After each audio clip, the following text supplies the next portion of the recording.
Hello and welcome back to Drilled. I'm Amy Westervelt. This week we are bringing you a special follow-up episode from our Carbon Bros collaboration with the show Non-Toxic. Daniel Penny's complete interview with progressive Senate candidate Abdul El-Sayed. El-Sayed is running for Senate in Michigan, and his own pathway to climate and his take on empathetic masculinity is a real breath of fresh air these days. I hope you enjoy their conversation as much as I did. Here it is.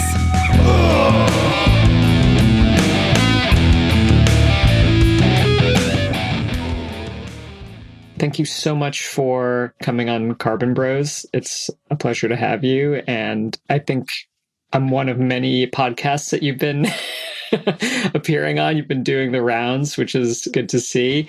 It's a theme that comes up quite a bit in the first episode of this mini series that Amy and I have been working on.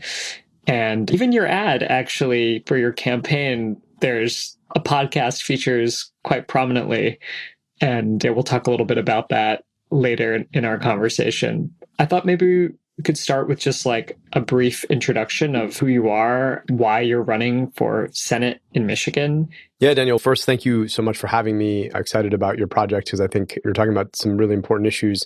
I'm honored to be here. My name is Abdul El-Sayed. I am running for Senate in Michigan.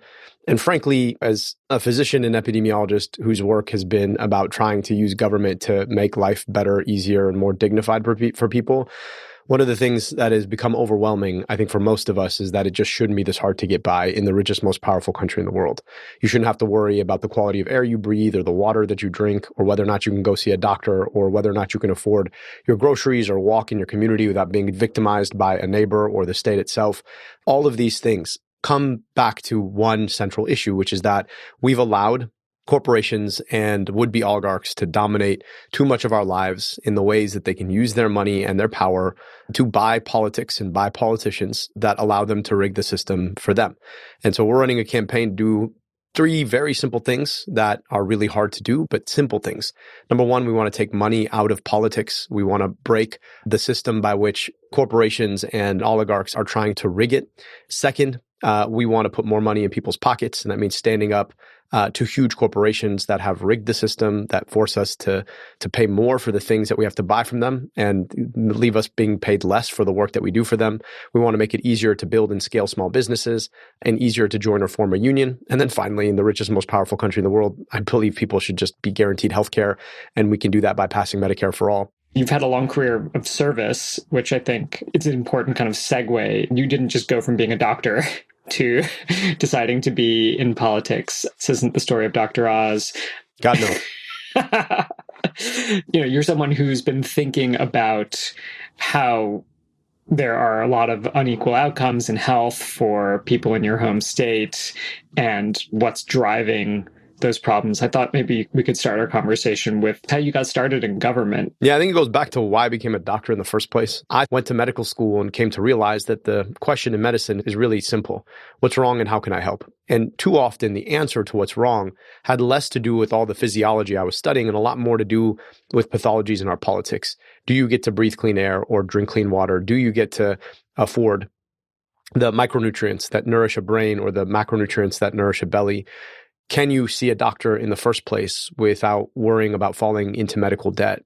And when you ask those questions and you get those answers, you start to realize that the work of healing, the work of taking on those 10-year life expectancy gaps usually happens outside of a clinic or a hospital. And I followed my passion about solving these problems back out of the clinic and hospital into public health.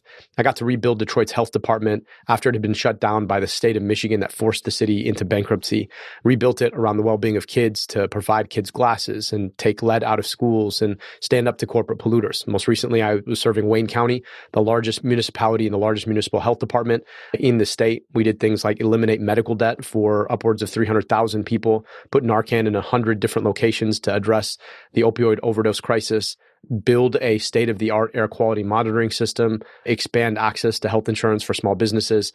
And that work was really important to me. If you're curious about what actually causes illness, then you have to be curious about the political system that's created it. And I think it will require us to do more than just stand up to Trump. We've got to be fighting for a solution to the set of problems that Trump exploited in the first place to come to power. I was just curious a little bit to hear about the pollution stuff that you were dealing with. I think for a lot of people, the climate crisis is this really abstract idea. It's something that's far away, or maybe it's something that you see on the news in the form of a disaster. However, I think people are a lot more motivated by problems of air pollution and water pollution, which are obviously related to the climate crisis, especially air pollution. You know, if you have really bad emissions in your community from like a highway or something, it's going to increase asthma, and you're going to see sick kids or older people with respiratory problems and heart disease and things like that.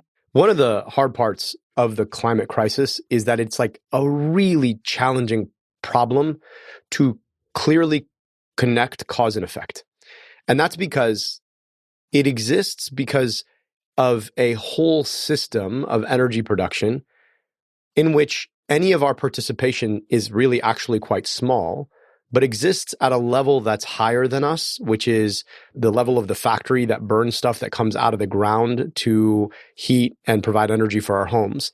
And then it happens on a time horizon that's not direct, in the sense that a lot of what we're experiencing now is a function of things that happened 5 to 10 years ago. And then there's a lot of money being spent to push back on a clear understanding of cause and effect. So like this is one of the naughtiest problems to solve. And the problem with that is that people who want to actually solve the climate crisis too often fixate on emblems of that crisis that people have no actual connection to. So like for a long time, the emblem was like starving polar bears. Yeah. I'm not going to like change my whole life around some polar bears. But the thing we ignore is that every moment that we're releasing climate gases into the atmosphere, they're being sieved through the lungs of our children. So you can see not too far from where I am right now, images of kids playing in a playground with a smokestack right behind them. And we failed that in large part because I hate to say it, for a lot of us who have the privilege to be insulated from those smokestacks, right? Like to me, the thing that is so pressing both about that smokestack and about climate change more generally is that these are going to have profound impacts on the lives of people I swore an oath to protect. And so it's not hard for me to say, hey, listen, the climate change part of this is like the chronic long-term consequence. But the acute part is that you have to breathe these gases, your kids have to breathe these gases, and they're winding them up in the emergency room because of asthma exacerbations multiple times a week. And frankly, if we addressed that problem, the acute problem, we'd be addressing the chronic problem too. Yeah. I want to talk a little bit about one demographic in particular that you're trying to reach with your message, which is men and young men who really swung for Trump in the 2024 election. I think it's been well trodden at this point that the narrative that Dems had about the idea that young people were becoming increasingly progressive and that all young people felt like Democrats were their party, it didn't pan out. And at least among young men, now there's this big gender divide between women and men in politics, especially those under 30. There's been a lot of soul searching on the part of Dems, trying to figure out what went wrong. Many attribute the failure of Kamala Harris's race to like an inability to connect with men or to not go on the right podcasts. I think that's a bit simplistic. I think it has more to do with the values and stories that you're telling, not just like whether or not you appear on Joe Rogan. Though I think going on Joe Rogan certainly doesn't hurt if you're trying to reach a broad audience. But I'm curious how you're thinking about winning back this demographic that by all rights the Dems should have won, and how you're trying to communicate with them, like what values or aspirations you're trying to speak to, and how you think the left needs to address this crisis of masculinity. Yeah, I think there's a couple of things. Number one, we do play this game sometimes of people being just too precious about platforms. Like, how dare they talk to that person? You're like, last I checked, politics is about persuasion, which means you have to talk to people who don't agree with you. Number two, I can't credibly call myself young anymore. I just turned 40. So that puts me in some like weird nether region. And I've got my own kids now who are definitely young. I got a whole feeling about this, but I remember what it was like to be very young. And let me just tell you, the thing about being young is that you want to be bold. You want to have fun.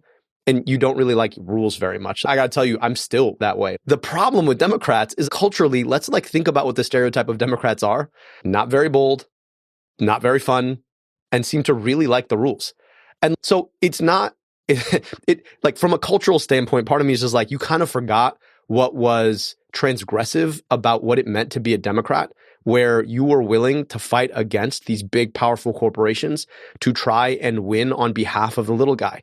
Like, to me, that's pretty bold. I'm going to do something, have some fun with it, let loose a little bit. And Democrats these days, too often because of the way we do politics, bought off by big corporations. So you're not going to be transgressive at all because you're not going to stand up to the corporations who are funding your campaign. And then because you're kind of lying to voters, that's not very fun. And then from there, like a lot of what we focus on is, oh, but they're breaking the rules. What would we do if they break all the rules? You're like, look, the thing you have to get at is who set the rules in the first place and who are they working for? And I just think we have a clear message that can be bold, fun, and willing to take on the status quo of who wrote the rules in the first place. And I think that we need to lean into that. The problem is that the majority of the Democratic Party cannot, because there is nothing transgressive about asking a corporate PAC to write you a check to uphold the status quo that they wrote. Let's just be clear about that. And then the final point that I'll say is this. Because we're not willing to do anything structural, we've leaned in on this whole social conversation. And so we end up sounding like a 90s era sociology textbook. And there's this trope of like toxic masculinity. And every time you hear the word masculinity among people on the left, it usually comes with that toxic trope. Now, if there's not another option about a non-toxic masculinity, then at some point you're basically condemning a whole group of people. And if you don't offer them anything, why is it surprising that they're going to go in a different direction? And I'm just saying that I want Democrats to be Democrats again. There's this thing that's happened that like Republicans have gone MAGA and a bunch of Democrats have become like Republican curious. They're like, we could just do this thing that Republicans used to do back in the 80s and 90s. And that's a perfectly great lane. And you're like, no, but that's not our lane. That's not the thing we're supposed to be doing. So I'm just saying, let's let Democrats be Democrats. We don't need to go back to trying to be Bill Clinton. I think, that chapter's closed. And yeah, it's time to move forward. To your point of, okay, the Democrats weren't offering young men a compelling vision, or they were explicitly signaling to them that they weren't really interested in who they were, their concerns, their grievances, some of which are real, some of which have been ginned up by Republicans. What is it that you're offering them? What is your vision? I mean, obviously, as a senator, you're one of many. You alone do not control the legislative agenda, but what is the vision that you have for these young men? Because I think MAGA at least offered this idea that you're being oppressed by women and the woke mob and the elites, and we're going to get you money, right? Give you a tax cut somehow. It never quite made sense to me how that money was going to appear, but there were promises of money, and that we're going to make America more traditional in its values, and back when men were in charge, and you're going to feel that power and that permission again to be who you really are. And obviously, there are a lot of lies baked in there, but that's a good story. And I can understand why a lot of people fell for it. So what's the story that you're offering? The first one is, I'm not going to talk down to you, right? Like I've been a young man. I know what it's like to be talked down to, and I know it doesn't really quite work. So I want to have an honest conversation. Two, I want to talk about what masculinity is that doesn't feel shitty. And the Andrew Tate version of masculinity is one where you're told that the thing about being masculine is that you could put down other people. And I come at this, Daniel, as a father of daughters. Like, I don't want anybody in the world thinking that my daughter's success came at the cost of theirs, because I know that's just not how the world works. And so let's talk about what masculinity means. Does it mean that you punch down at people you perceive to be weaker than you? Or does it mean that you are a promoter and protector and empowerer of other people, that you can do that in a way where you can live in a society where everybody's got a great shot at things, and you can still enjoy doing the things that, bros enjoy doing, which I enjoy doing all the time. I come at this honestly. Like, I'm not, a lot of Democrats are like, let's pretend like we like working out. You're like, if you don't like working out, don't work out. Like, just be who you are, number one. But I say this as a guy who grew up doing the traditional bro things, who still enjoys doing these things, and can demonstrate that like they're not mutually exclusive to having What are those bro values things, if you don't mind my asking? like I played football in high school. I captained my wrestling team and lacrosse team and my football team. I played lacrosse in college. I work out. I mountain bike. Like those are like things that bro code. But let's be clear, some of the like gnarliest lifters I've ever seen in the gym are women, like including my own wife, who deadlifts 1.5x body weight for reps, which I'm just like, that's incredible. I saw your bench press 315. Congrats on that. Thank you. It was interesting, right? Because it was like, I hesitated with the idea of doing it in large part for one reason, right? There's been this effort by Republicans to make Democrats look weak. And for most of these Republicans, part of me is just like, I'm not even close to what my life PR was. Like, I'll never hit my PR again. That was in college. And it was we'll just say a lot more than 315. But part of it is also this idea that if you're going to take them on that point, the best way is to show, not tell, right? Like, I challenge Donald Trump, or frankly, any Republican in the US Senate on anything, because you guys pretend to be strong, but it's fickle. And so at some point, like, show, not tell. So we were like, all right, we're gonna do this video, and I dare you to come and call me weak, especially dare you to come and call me weak to my face. I just think it's important to demonstrate that you don't have to cede on strength to be willing to be empathic, right? Those two things it's not a lack of strength for which you show empathy for other people. I think it's actually deep strength to be able to bring that. But like, these are things that oftentimes this conversation we've had says, they code too much as being masculine, ergo, like these things should be shunned. And I think a lot of folks have said, no, like, you can do things that you enjoy, that build strength, that don't come at the cost of someone else's power. And I think that is the thing we need to do well. But there's something more here, which I think is really important, and I really want to talk through. I think a lot of the reason that so many young men have been fed to the likes of an Andrew Tate's or a Jordan Peterson is because they feel really profoundly disempowered in their lives. And I actually think we need to talk about why. And I think it goes back to this question of corporations and their power in our society. I don't know a young man who doesn't feel like they've got a really awkward, if exploitative relationship with one of the following: weed, porn, video games, sports betting. And if you think about all of these industries, they're industries that exist to prey on a risk-reward cycle and dopamine spikes in people's minds, specifically young men's minds. I got a friend of mine, our whole relationship like existed around watching sports, right? Like, our whole relationship consists of bringing up names of bygone athletes and just talking about what they used to do so well, and then pulling up their clips on YouTube and watching them. Like, that was our whole relationship. And like, I know many people who have relationships with people like that. This friend of mine can't watch sports anymore. And the reason why is because no matter where you watch your sports, it has become a long ad for sports betting. And this friend of mine has problematic gambling.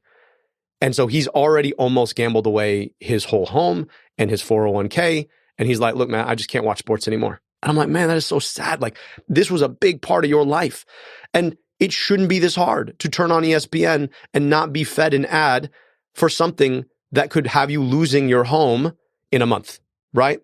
And this is where we are. And so you've got corporations who basically are working to write the rules so that they are deregulated, so that they can prey on the dopamine cycles of young men. And we got to talk about that. And look, I'm not for banning any of these things. Like, I think any of these things ought to be one ought to be able to enjoy them if they choose.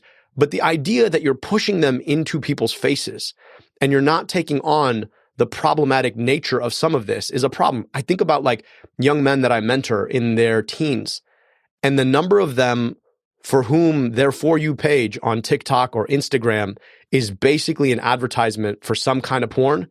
That number is zero. Like, nobody I know doesn't have that. Everybody I know is like, here's my For You page. And it's always, right, a couple clicks away from some kind of porn. And I'm just saying that like, pornography is a thing that consenting adults ought to be able to enjoy. But 14-year-olds and 15-year-olds are not consenting adults. And we got to talk about the ways that big tech has played games around regulation to enable this kind of thing. And so part of the problem is if your dopamine cycles are fried by some combination of all of these things, and then you feel disempowered in your own life because you can't muster the capacity to go and show up in your life, and then you're online and somebody like Jordan Peterson is telling you that it's because of women that you're in this situation, you may just be liable to believe them. And I just think we got to have an honest conversation about the way that corporate power is being wielded against men's neurotransmitters in ways that leave them disempowered and frankly exploited in their lives. Yeah, I think the sort of the dopamine addict has become a figure of the last few years, this idea that young men are being bombarded with various addictive services through their phones and become dependent on them, and then retreat from social life and all of the things that sort of matter in that we would say, oh, this is, work and relationships and family and friendships, and all of that kind of recedes, and it leaves them very open to radicalization as well and susceptible to disinformation. I want to just make a finer point on this because I think it's easy for us to blame young men for quote unquote falling into it, right? It's like, how many traps are there? And why is it that nobody's actually going after the trap setters? And these are simple things about the conversations we ought to be having about regulation. The reason that we don't do it is the same reason that you have like monopolies in the meat packing space and why we pay so much for meat in this country. It's the same reason why we get our paychecks garnished every 2 weeks and 4 weeks to get insurance that we then have to pay again for if we get sick. It's all connected to the same issue. And part of the thing I'm trying to get people to see is that like you are being taken advantage of. And you've got one group of people telling you that to be strong, you've got to go and say misogynistic things about women, right? While actually this other group of people are literally exploiting you. And I just think that it's important for us to actually take on the things that are powerful, that are disempowering people in their lives. And I want folks to be paying attention to those things because those are things we can actually take on. You shouldn't have to be worried about whether or not you're going to lose your home in a month because you turned on ESPN. That's not a thing that should happen in America. And it doesn't have to happen. That's a choice we make as a matter of public policy. Yeah, we made rules about how you could advertise alcohol, how you can advertise cigarettes. And this is generally accepted. Like, you can't show someone actually drinking a beer in a beer ad on TV.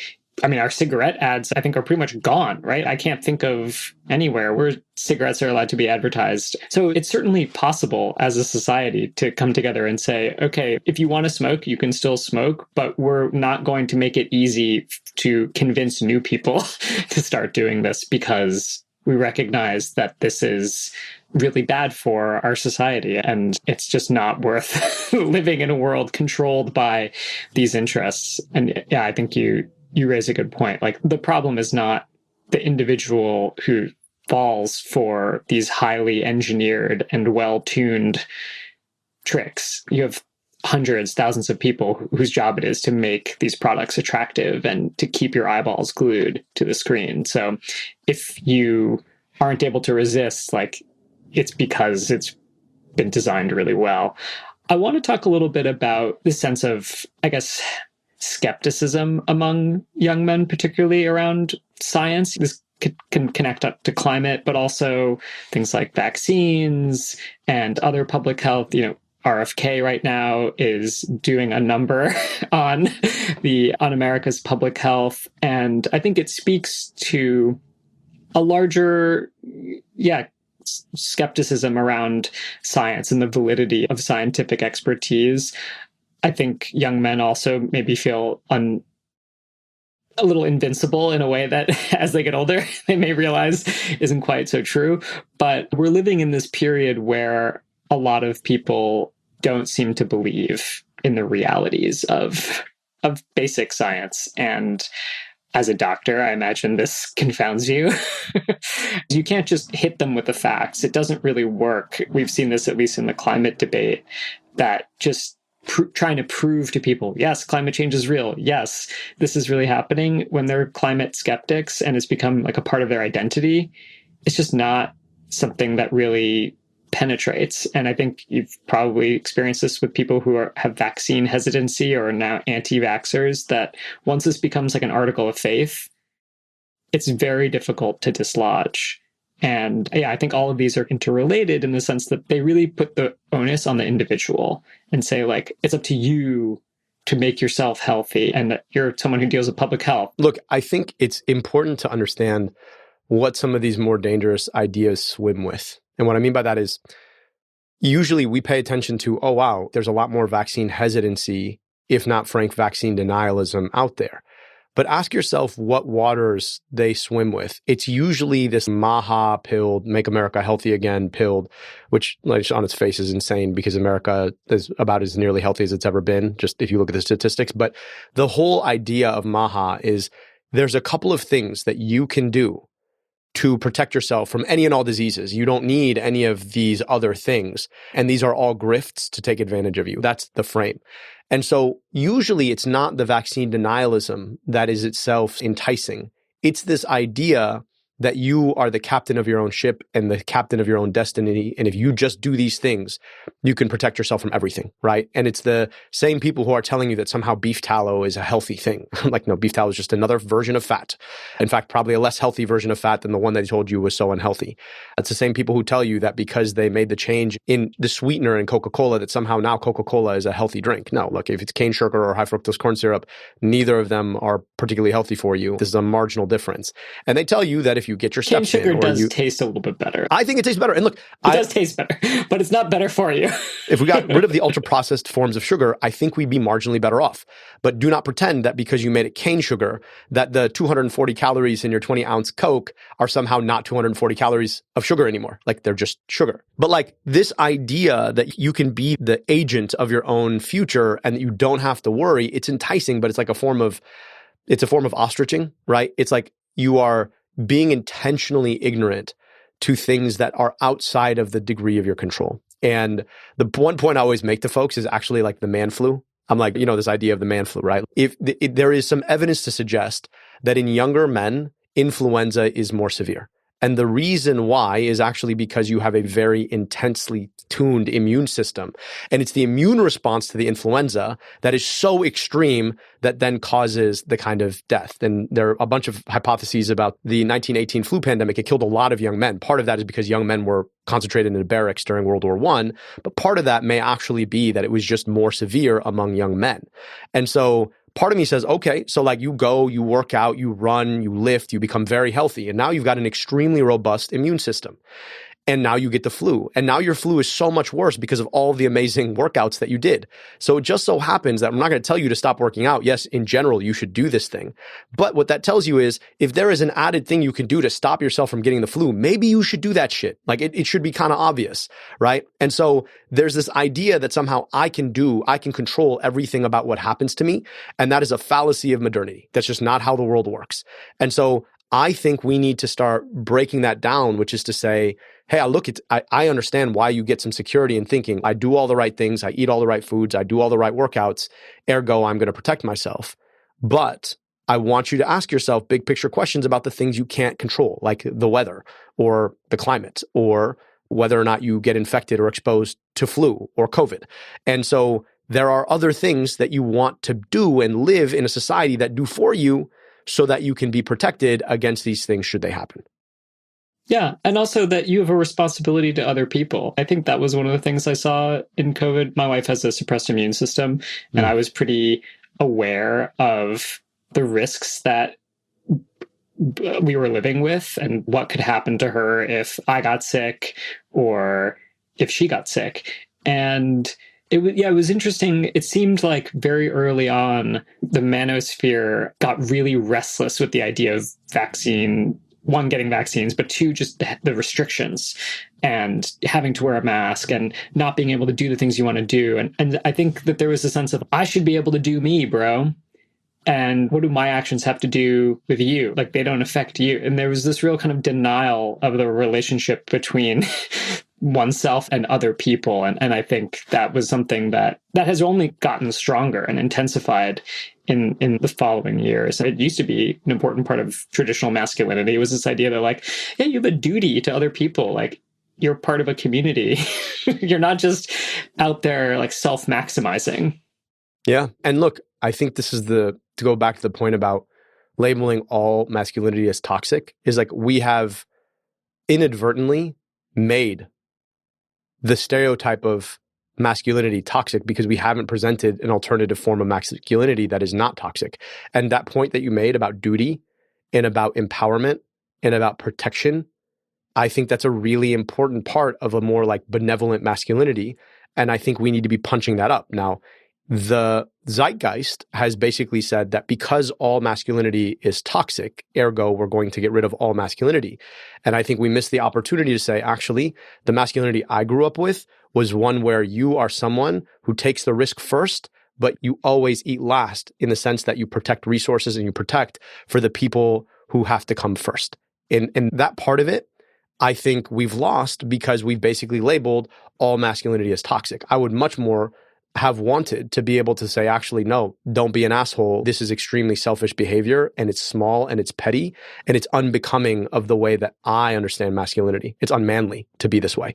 And I think in a lot of cultures, if you said that, you would be making a very powerful argument, right? And a lot of folks would say, no, it's my duty to people who don't have the same strength or capacity that I do to make sure that I'm doing the things to protect them, right, in this society, because part of my identity is as a protector and as an empowerer. And I think we've lost that. And I think we've lost that to some really detrimental consequences. You've been traveling all around. Your campaign is in full gear. What have you, in your experiences with citizens of your state and voters, like, what have you been learning along the way? Democrats are all trying to crack the same code right now for 2026. And I mean, for some of them, the answer is just shoot a video and edit it like Zoran. But I think others are going a little bit deeper and trying to actually incorporate some real changes in voter sentiment and understand how people are feeling. What are you like sharing with your fellow Democrats who are trying to reach those same disaffected young men who are maybe not quite cracking the code yet? Be who you are. I just think when I ran in 2018, I was always being coached around. I literally remember people being like, oh, your bro is showing. I was like, oh, okay, let me just. And this time around, I'm like, you know what? I am who I am. I've always been who I am. My challenge has never been that I don't know who I am. And I just want folks to be authentically who you are. Because I think if you can be who you are, even if, you don't code in one way or another, I think people will respect and appreciate what you can bring to the table. And I think more than anything, what people have a very high intolerance for right now is bullshit. If I think you're pretending to be like me, or you're pretending to say things that, you think I'm going to like to hear, people can see through it. I think one of the consequences of modernity is that we're always being fed, like now it's like truly AI slop, like inauthentic junk. And I think we've gotten really good at looking for the things that are real. And I just think it's really incumbent on politicians to be as real as they are. And I think leaning into the things that make you who you are and bringing people into that part of your life is important. But there's another piece to that, which is you got to be willing to be vulnerable. And I think to the point that we've been circling around here, one of the things about masculinity that I think has been a real challenge is that a lot of the way we've been taught has been to hide your vulnerability, right? Like men don't cry, right? And I just think that right now, this is a moment to be willing to be vulnerable, to be able to let people in and recognize that some people are going to be assholes about it. And that's okay. Like, it's just part of the process. And I think when you decide to put yourself out there, what you are signing up for is a willingness to be vulnerable with people. But if you're willing to show them that vulnerability, I think the vast majority of people will embrace it and appreciate it. And also what happens is you can unlock their ability to be vulnerable for themselves. Because at the end of the day, our argument is the world is an imperfect place and there's a lot of things that could be fixed. And it takes us being willing to admit that there's a challenge and a problem rather than pretend that, no, we're all good, that we actually can only solve together. That requires us to be vulnerable about how those problems affect us. And so if you want to be somebody who is a leader to solve those problems, you better lead first with your own vulnerability. And so I just think that being able to do that thing of putting yourself out there, it makes the argument that needs to be made because people just see it. It's like show, don't tell. Dr. El-Sayed, thank you so much for coming on the show. It was a pleasure to get to talk to you and hear some of your insights. I wish you luck on this campaign. I know it's going to be a long a marathon. Thank you again. Appreciate you. Thanks for having me. Have a good rest of your day. I'm sure there's plenty more campaigning to do. Oh, we're just getting started, man.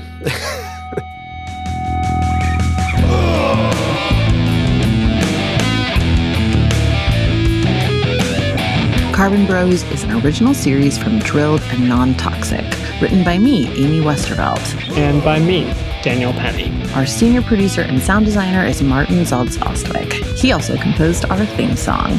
Check his stuff out. Our engineer is Peter Duff. Fact-checking by Shilpa Jindia. Original artwork by Matthew Fleming. Our First Amendment attorney is James Wheaton with the First Amendment Project. Marketing by Maggie Taylor. Check out the Non-Toxic podcast for more on the manosphere, and go to drilled.media for more climate reporting and to support our work.